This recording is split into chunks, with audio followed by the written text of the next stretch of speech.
بسم اللہ الرحمن الرحیم۔ نبی کریم صلی اللہ علیہ وسلم کی سیرت مبارکہ کو بیان کر رہے ہیں۔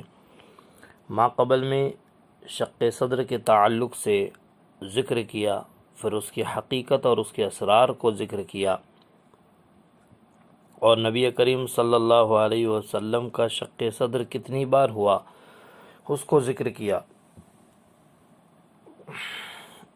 اور اس کی وجہ بھی بیان کی۔ اب یہ بیان کر رہے ہیں کہ شق صدر کے بعد مہر کیوں لگائی گئی۔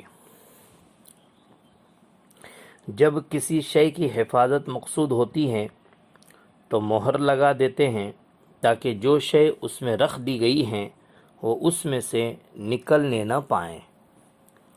جواہرات بھر کر تھیلی پر مہر لگا دیتے ہیں کہ کوئی موتی نکلنے نہ پائیں۔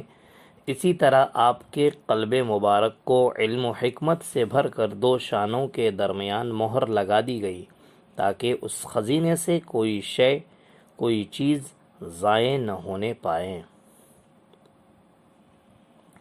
نیز جس طرح شق صدر سے قلب کا یعنی دل کا اندرونی حصہ خط شیطان سے پاک کر دیا گیا، اسی طرح دو شانوں کے درمیان قلب کے مقابل بائیں جانب ایک مہر لگا دی گئی تاکہ قلب شیطان کے وسوسوں اور بیرونی حملوں سے محفوظ ہو جائیں۔ اس لیے کہ شیطان اسی جگہ سے وسوسے ڈالتا ہے۔ حضرت عمر بن عبدالعزیز رحمۃ اللہ علیہ سے منقول ہیں کہ کسی شخص نے حق جل شانہ سے درخواست کی، اے رب العالمین، مجھ کو شیطان کے وسوسے کا راستہ دکھلا کہ وہ کس راہ سے آ کر انسان کے دل میں، آدمی کے دل میں وسوسے ڈالتا ہے۔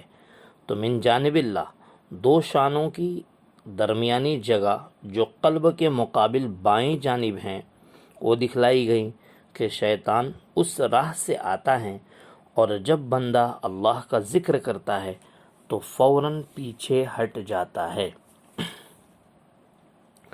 خلاصہ یہ کہ جس طرح قلب مبارک کا اندرونی حصہ شق صدر کے ذریعے مادے شیطانی سے پاک کر دیا گیا، اسی طرح پشت کی جانب مہر لگا کر باہر سے بھی شیطان کے آنے کا راستہ بند کر دیا گیا۔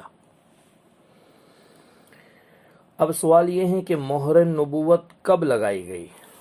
بعض کہتے ہیں مہر نبوت ابتدائے ولادت سے تھی، یعنی آپ کی پیدائشی زمانے سے تھی، اور علماء بنی اسرائیل آپ کو اسی علامت سے جانتے تھے۔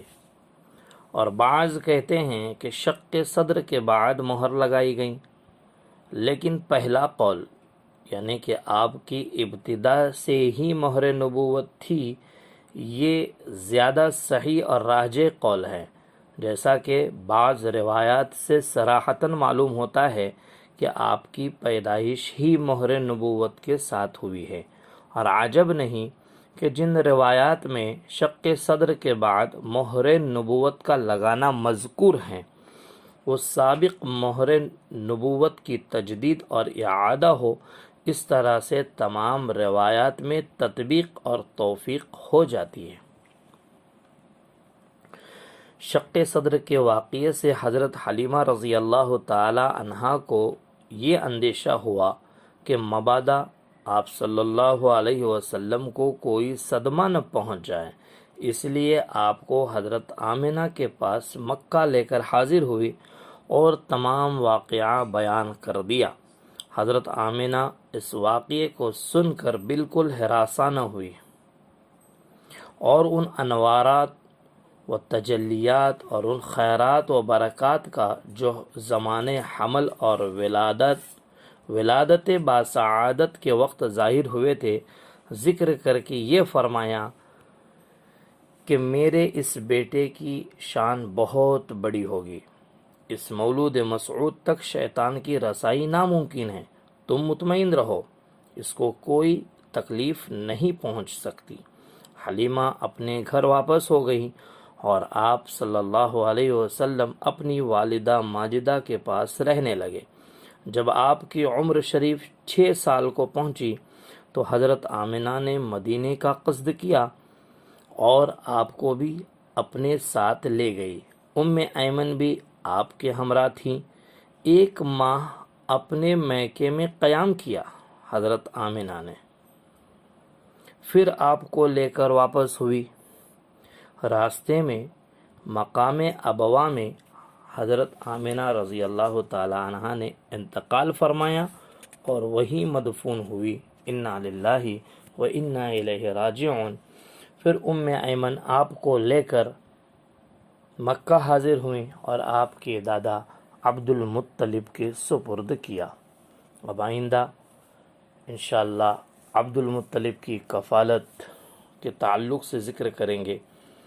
پھر عبد المطلب کا انتقال کب ہوا، پھر ابو طالب نے کب کفالت کی وغیرہ، اس سلسلے کو انشاءاللہ جاری رکھتے ہوئے آپ کے سامنے پیش کریں گے۔ آپ سے درخواست ہے کہ آپ دعا بھی کریں اور اس کو سن کر آگے شیئر بھی کیجیے۔ جزاکم اللہ احسن الجزا۔